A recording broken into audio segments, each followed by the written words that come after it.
Welcome to the TheStickl9erEmpire Podasct. Good evening, gentlemen. Good evening, fans. Today, we have won the score by 24-21 in a game where was a little bit much too close for comfort. But let me tell you, I don't think it was as bad as what I honestly thought. Initially, Luke, we'll start with you. 24-21. But I mean, overall, same amount of yards, difference of 16 yards passing. 14 yards rushing. It was very pretty even. What do you think? What are your initial reactions about this game and what could have been the game of the year? Honestly, this was a great game, gentlemen. Turned into a great game. I think that Brock was off in the beginning of the game. He ended up with some really nice throws, especially the one to Kittle was beautiful. But to Jawan Jennings a few times. It just makes me worry about him playing in the rain, honestly, because I think the championship, there was some rain when he got hurt. I think, the Cleveland game came to mind. And then this game, it's definitely affecting him somehow and probably not in a positive way. And I didn't see that when Love dropped back to pass. But yeah, that kind of was, I think the reason why the 49ers won this game was because of the turnovers battle. We won the turnovers battle, and that especially those interceptions and not turning the ball over, because a couple of those Brock threw a couple of those right to defenders who dropped them. So I think that we ended up okay, we got lucky, and a win's a win, and we move forward now. But there was definitely some concerns, and one of those being that McCaffrey. He didn't have a huge game, but when they stack the box like that, I'd like to see that open up more passes downfield. And so I didn't really see that. I saw him getting 3 yards, and then he broke that one, a couple of them where he had that touchdown, a couple touchdowns in this game. So, we definitely had all of our, and Fred Warner on defense as the player of the game for me. He was just playing out of his mind, especially in the first half. McCaffrey was amazing. Yeah. He really was. I think he still got over 100 yards, 6 yards a carry. Really close. He bailed us out at the end also by getting that touchdown late in the game.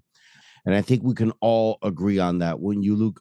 Yeah, the Amory Thomas calls were awful. I have a question for you guys.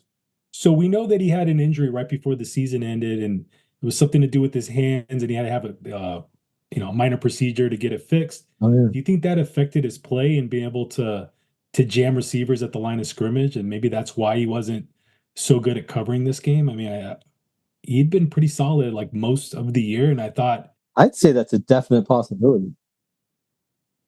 He had a bad game, but I wouldn't say that he's the weakest link. What do you guys? I agree with you there. I think that's a. What do you think, Mike? I think that's a pretty fair assessment because I forgot about the hand injury. That's a good point. Like go back to the last 4 games that he played. Arango files and wasn't injured. Yeah. He would be on my Arango files. Honestly, I thought he was despicable. And this is what makes this show great because we could disagree. No, I'm putting the question out there. I think he wasn't at his best because there is something to that hand injury. Oh no, it's definitely not his best.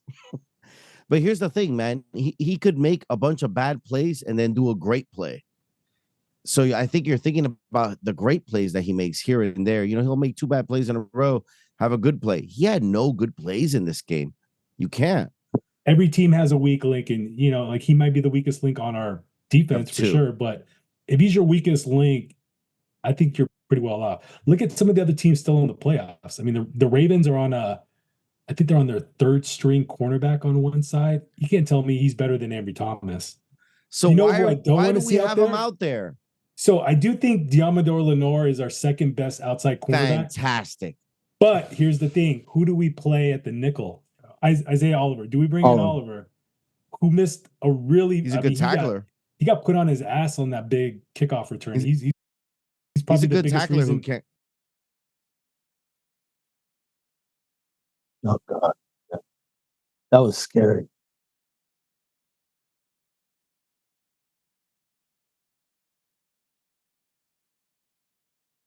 Hang with some of that top end speed for Detroit. I don't think we have anyone right now because their first receiver has over 1,500 yards, almost 1,600 yards, right? Their second guy was like 10 yards away from 1,000. Their third guy has 500 yards, give or take, right around there. They have a dude sitting on the bench that can fly that they never start. I'm worried about that guy, you know? Well, what's our strength? What is our defense normally typically run? Are we a man-to-man defense, or are we more of a zone defense? And that's a hard It's an easy question, it's an easy answer. No, it's not. It's very easy. We're a zone defense. We play man on short distance yardage, goal line for sure, but typically we run, for the most part, zone defense. So that's how you kind of neutralize speed. That's how you are able to cover guys who are a little faster, a little quicker than you, is with numbers and guys that can see the ball, can see the quarterback's eyes, can anticipate where the ball's going to be thrown based on what they've shown in the past. As a former football player yourself, can you just kind of split it in a way? Like put your best man-to-man, man-to-man, yes, and then everyone else zone. Yes, the 49ers That's what I did want that to with see, Deion, because we got 49ers, Travis Ward. But the problem 49ers did is that with Deion Sanders once upon a time. They would put him on the best wide receiver on the other team, and they would run a zone around that. You can definitely That's do what we got to something do, like that. and maybe switch them around. When you play a team like Green Bay, maybe switch it around a little, because they got 6 good receivers. Switch it around a little. So what happened on that completely blown coverage then when we had that guy completely wide open in the end zone? And Gibson looked like it was his responsibility as a safety, but was that just a zone defense gone bad? I got no answers for that one. No, so Gibson, that was his man. Yeah. He read it. He slipped because we did not have the proper That's cleats, right. and that's I'm glad you brought that point up, because why did it feel like we were slipping all over the field and they had no issues at all? I think maybe Aaron Jones slipped Longer once cleats on a running play. Yeah, so the camera in the telecast showed they were actually switching out the cleats. They didn't have the right type of cleats on. They should have tested the cleats out on the field and did some hard cuts before the game even started during warmups. Yeah. It's a little late in the first, second quarter to start changing your cleats after you. Actually, I don't think they changed their cleats out until the second quarter. And you can end up with a lot more injuries, especially groin injuries, if you don't have the right cleats. Yeah, so on that big play, Gibson slipped. He read the play and he went to go make a play on it and just lost his footing. And that happened, what, like 3 times in the game? Yeah. Quite a few times. Travis Ward missed a tackle also, which eventually led to 3 points. And we were missing tackles on Aaron Jones, man. I mean, at the line, I don't know how we were not prepared for that, honestly. The cameras in this game didn't tell how hard it was actually raining. It was raining a lot harder than what it looked like. Because when they showed, you're in the Bay Area, it was dumping, nice, dude. dry Saturday. It was actually raining really hard. You couldn't even tell until they showed the lights. I think you could kind of tell, but it's no excuse. I mean, they have the same disadvantage as the Packers did. Had the same disadvantage playing in the rain. They just weren't falling all over the place. So yeah, it's definitely cleats. And I know, Arango, you had the biggest anxiety going into that game because of the rain. I was like, we played rain games. I don't like the rain, man. No big deal. We'll run the ball. What didn't we do? We didn't run the ball. I think McCaffrey had, what do you have, like less than 30 yards in the first half? About 6 He picked it up carries? though, but I don't think it was that low. But he picked it up. How many carries? Looked to me like they were just stacking the box and we were running anyway. We were just getting 3 yards every time. I mean, no, we weren't throwing he deep. Had some nice runs. He had some 8-yard runs in the first half. He did all right. He didn't do bad, man. He had 98 yards rushing, I believe, which is he did not have a bad game. I'll tell you that right now. I know that. I think that when you look back on it, man, after watching the game the second time, Love certainly didn't play as well as what people are giving him praise for. I'll tell you that much, because both quarterbacks were 16 for 18 at the half. You know what the difference was? Brock Purdy had a 20% passer rating over Jordan Love, and he had a touchdown, and Jordan Love had no touchdowns. To me, that was the biggest difference. And I don't care what you say, man. Brock Purdy was the biggest difference when it counted. And I think you will both agree with that. You know, I do agree. And he did it without probably his second most important weapon in Debo. We didn't even bring that up yet, but Debo going down in the first quarter. is there an update on him? Third Because touch, last I heard second touch of the game. Yeah. That was huge. And I think that affected the play calling. I think that affected the strategy on Kyle's behalf. I think he was planning to give the ball to Debo a lot. We've kind of saved him all year for the most part until the playoffs. And I think this was going to be a game that was going to be huge for Debo if he hadn't gone down with that shoulder. I agree. So. I they agree said it was 100%. concussion on TV. That was weird. I thought that was Helmet strange. to helmet.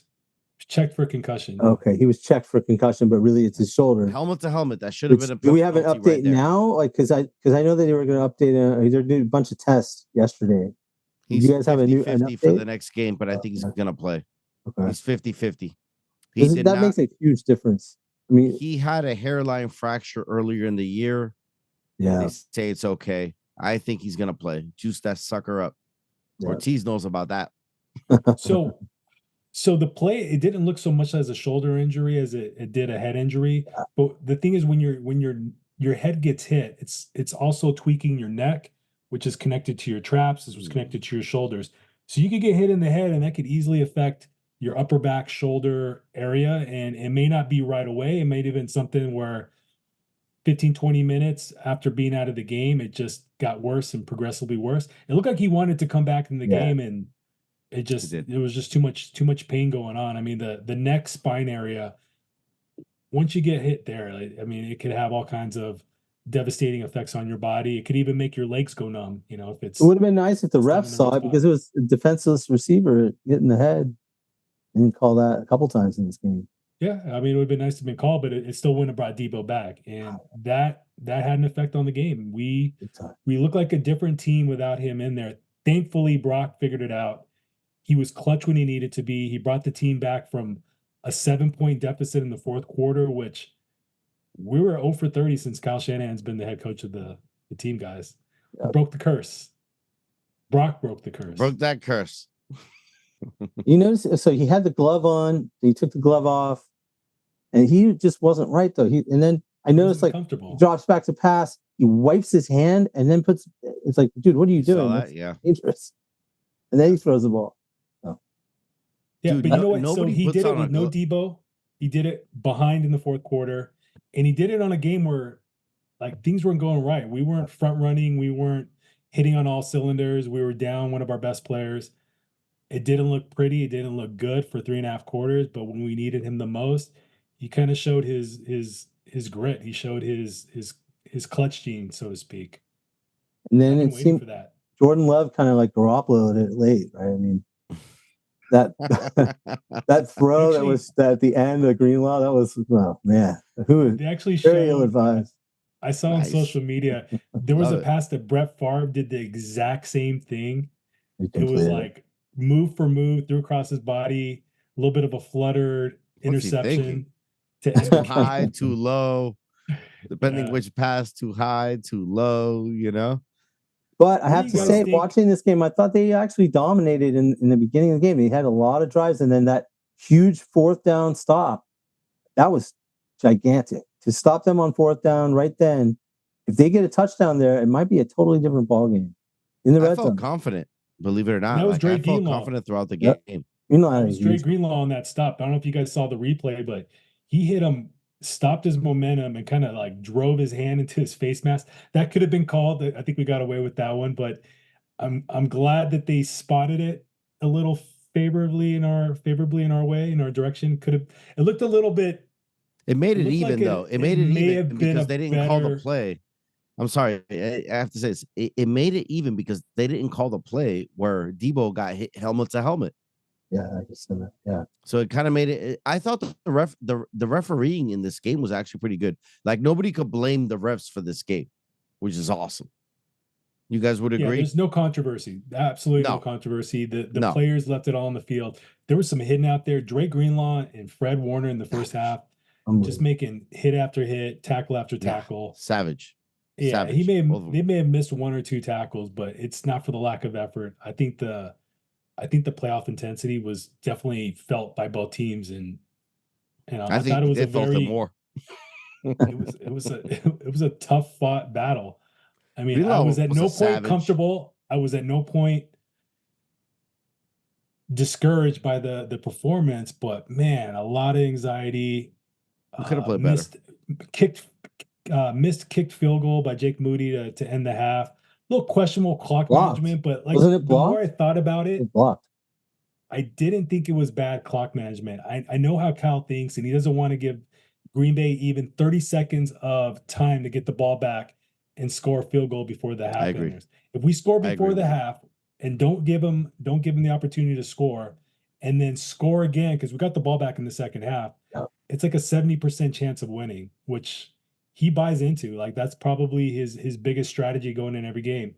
I don't Get know the his ball in the name. second half and score right before. I don't know his name, but whoever did that block, that was like superhero shit for Green Bay. It was a a pretty bit of luck. incredible I mean, block, it was a man. little bit lower of a kick, and The timing just on happened to that, put his arm up in the right spot. yeah, that's pretty amazing. Who was it? I can't. It was a defensive lineman on their I team. don't know his name, but it Who was cares about the cheese turds and what they, log off away?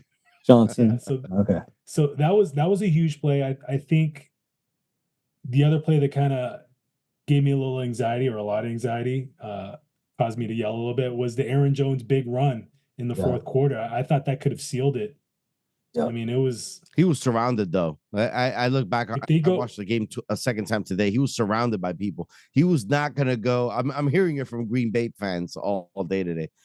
He was surrounded by 49ers. If you watch that play again, he was not going to go any further than what he did. So no, I'm but not worried about that. Just to get to the, I think he had a great run up, right? Wasn't it on the 10-yard line? And he got to he had a great 40? run. He had a great run, and Pretty he awesome. got hit. Yeah. And if that guy misses that tackle, goal. the next guy gets it.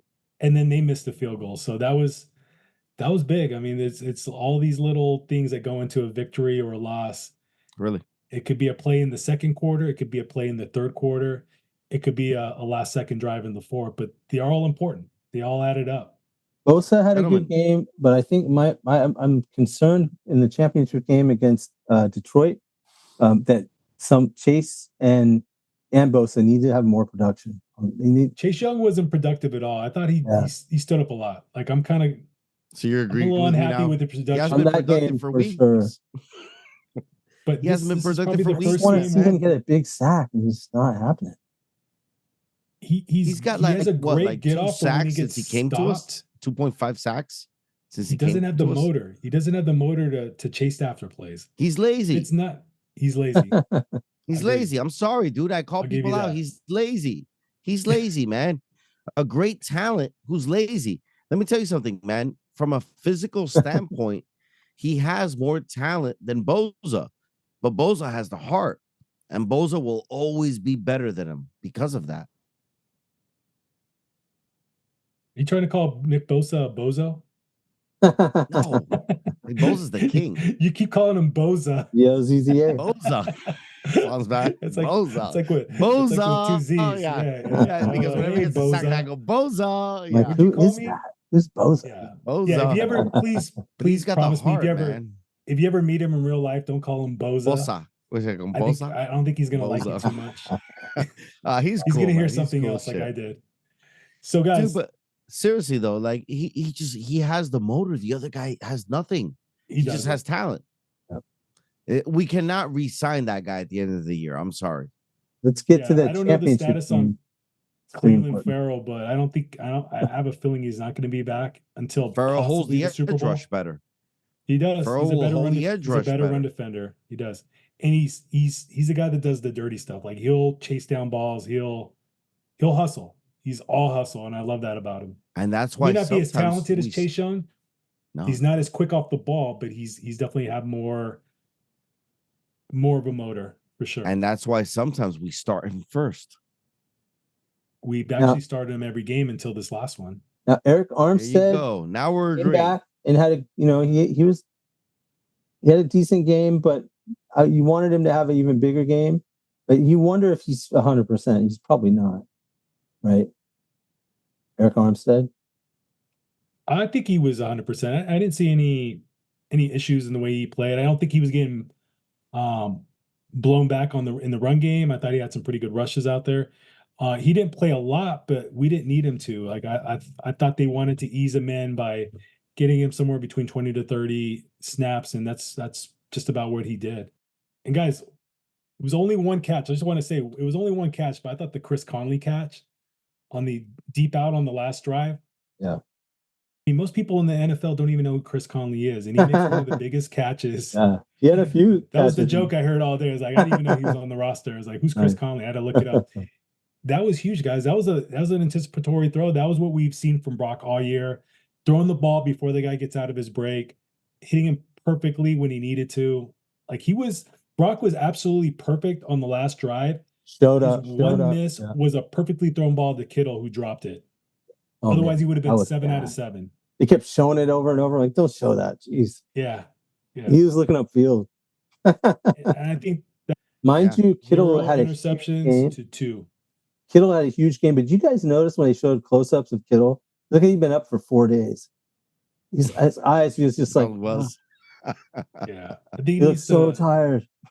He needs to ease back on the energy drinks. I think he does a lot. Totally. I mean, he's stressed out, just like Kyle Shanahan. Kyle Shanahan drinks anywhere between 5 to 10 years? primes a day. They showed close-ups. I'm like, oh my goodness, get some sleep, buddy.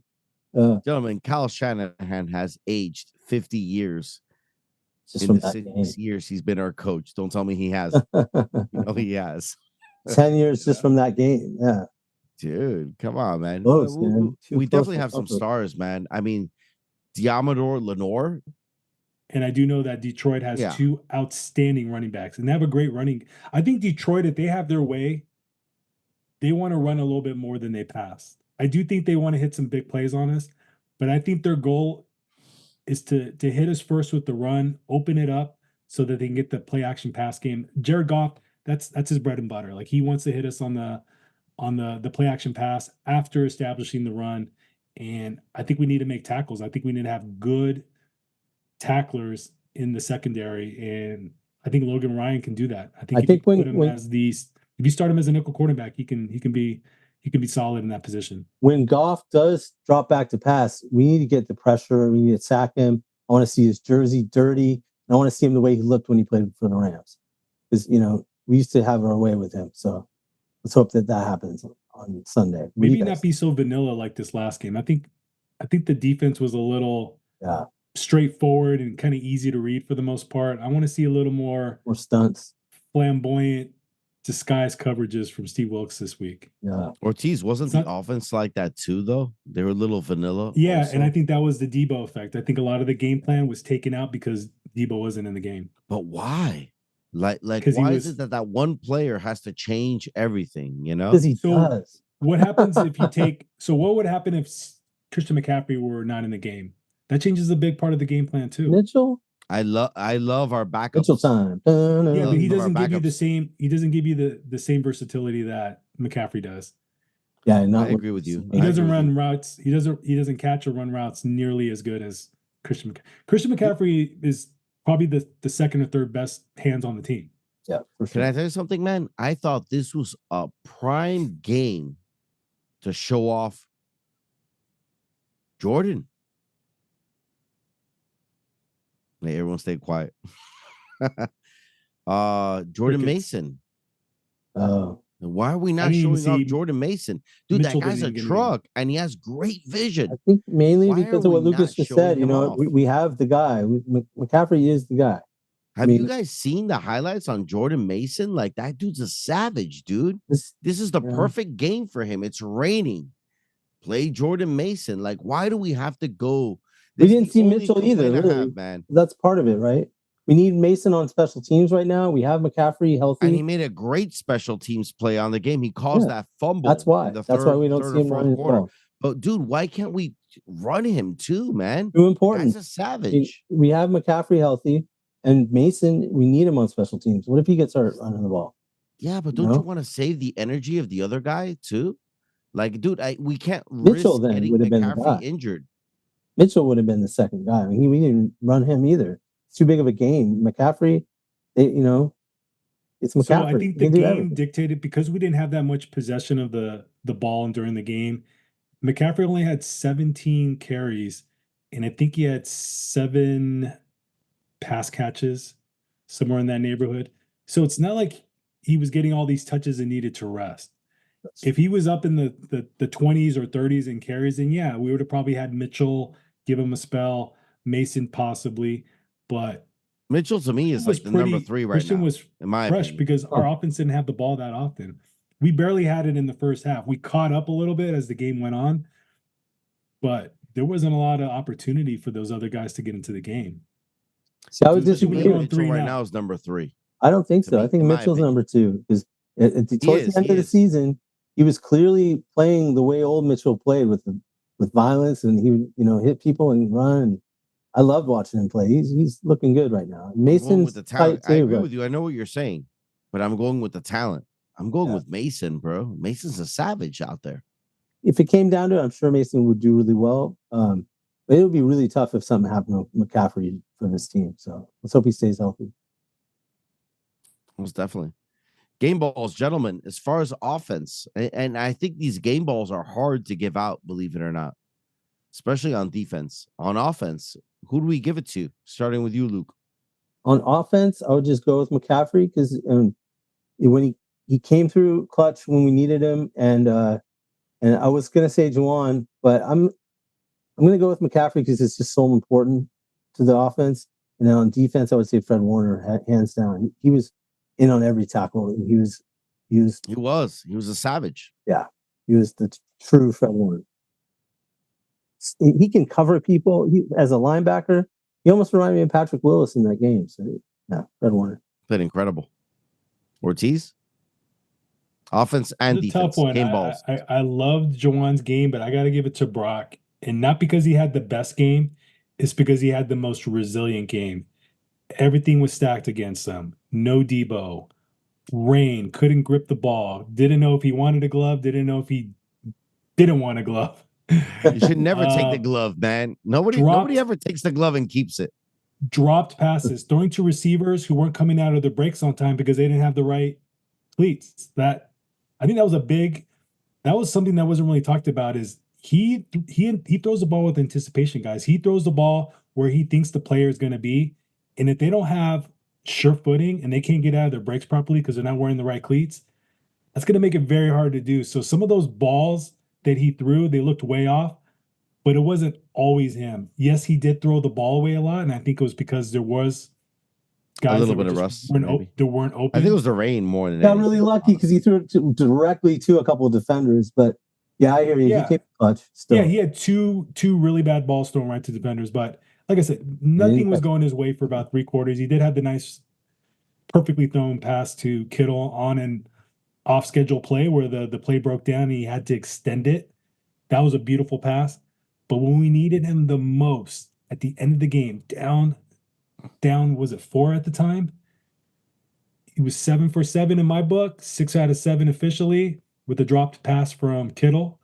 And he even had a really beautiful, he scrambled for 9 yards, damn near got a first down right before Christian McCaffrey ran it in for the winning score.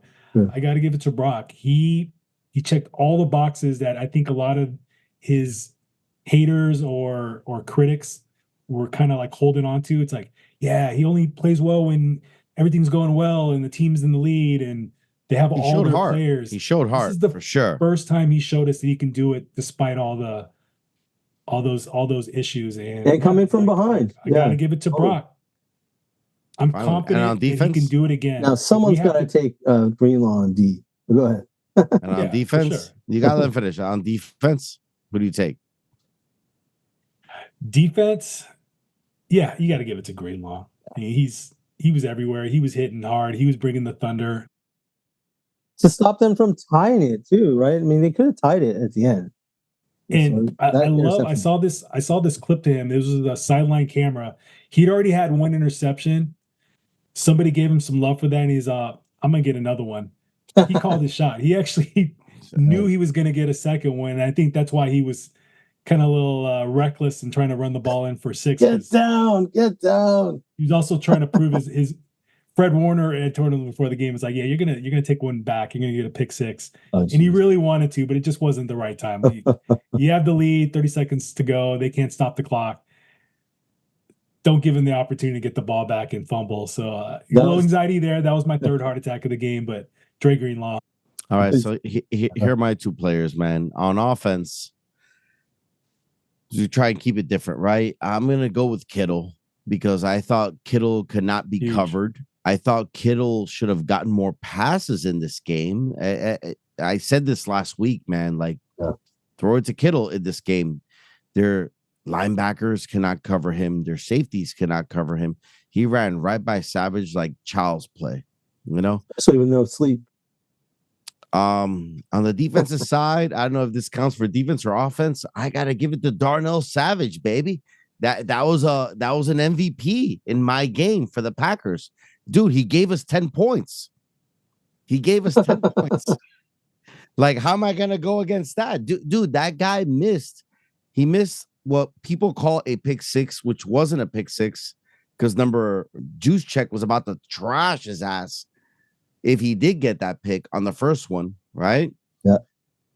So did you just take a Packer? Yes, I took a Packer. I'm taking a Packer, baby. I just wanted to make sure I heard that the Cheese Turds got to get some sort of credit for this game. You know? No, seriously, and honestly, man, he gave us 10 points. Darnell Savage was horrible in this game, dude. He was worse than Ambry Thomas, who had 3 PIs against him. The difference thought you were going to take Jordan Love.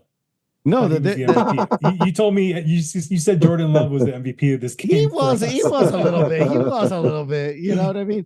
But no, seriously, man. Like he let Kittle just run right through him. Come on, man. How am I going to go against that? 3 missed tackles, a drop pick, and gave up a touchdown. How am I going to go against that, bro? He helped our team. He's part of the family. Rango, somebody must have given him a copy of the NFL script because he knew exactly who was going to be in the Super Bowl this year. Yeah, dude, everyone knows it. They're going to cut him after this game. So Detroit is playing good football right now. What do you guys think for scores predictions? They got 4 good receivers, just like the Packers. The Packers actually have more, but they're younger. Their first receivers got over 1,500 yards. Next receivers got almost $1,000. You know, the third receivers got 500. After that is where I worry. They got a speedy guy off the bench coming off that runs like a 4.3 40. That's where I start to get worried. I think if I'm Detroit, I am throwing toward Ambry Thomas all day, every day. It doesn't matter who's there. That's what I'm doing. I love their O-line. I will say that. You know, who I think is going to win? I think the Niners are going to win.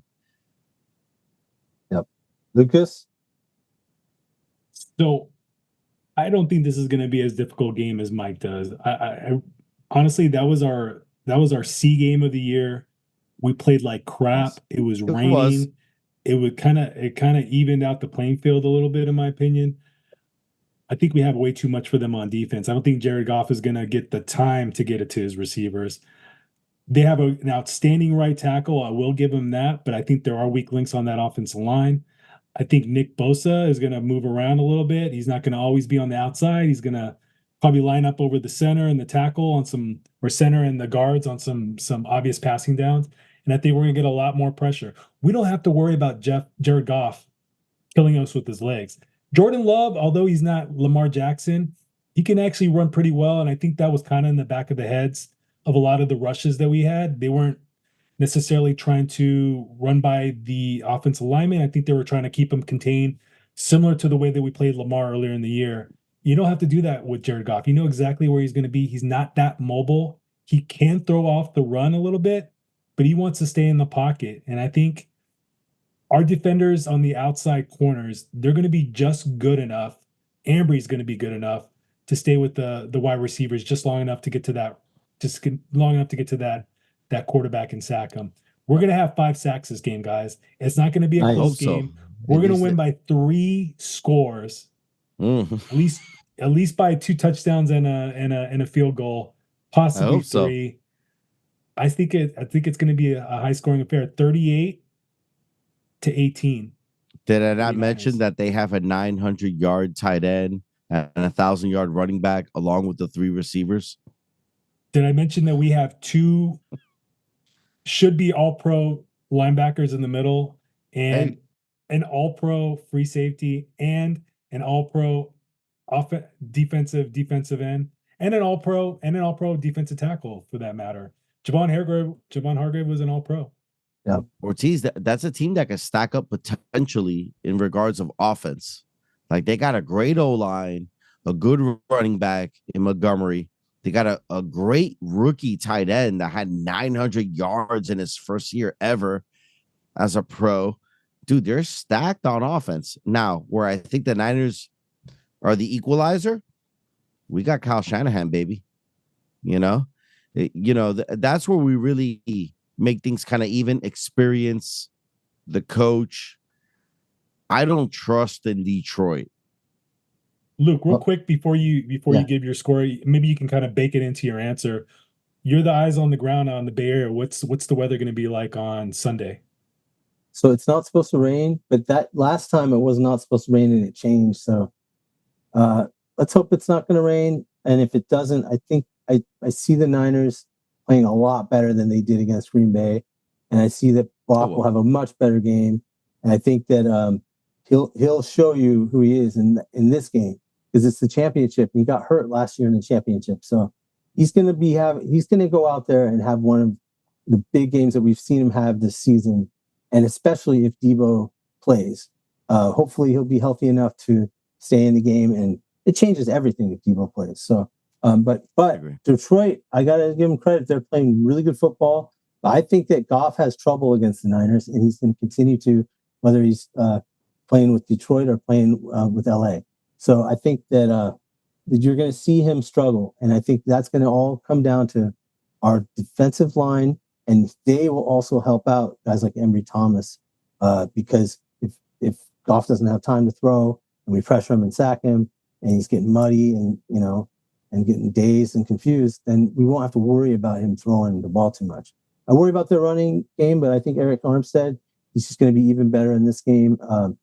Just leading the charge and stopping the run. So I'm going to say Niners 42, Detroit 28. Go. All right, boys. I mean, I like it. I would like to see that. We may have another show this week, or we're still waiting on some confirmations from some. So I heard back from Damon Bruce, and he's going to set something up for after this game. So win or lose, it looks like we're going to have a show with Damon after the championship, pre-Super Bowl. Gentlemen, what is our biggest weakness? You can use this as a short. Gentlemen. That's how I'm going to start all over. Gentlemen, what is our biggest weakness? And to me, there's no question. It's our third fucking corner. Like, who's going to cover in the slot? To me, that is a concern.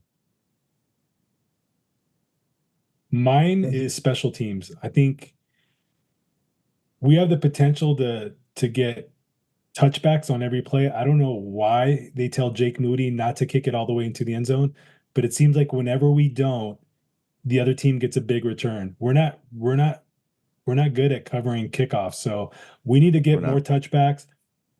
I think we've been a little lackluster in the kicking game overall all year. Jake Moody's had an okay season, but he missed a big kick in the first half, and that could have potentially cost us the game. So special teams need to get better. We need to be a Super Bowl contender in all phases, and includes the all important special teams. Football is all about controlling the field. So I actually get what you're saying.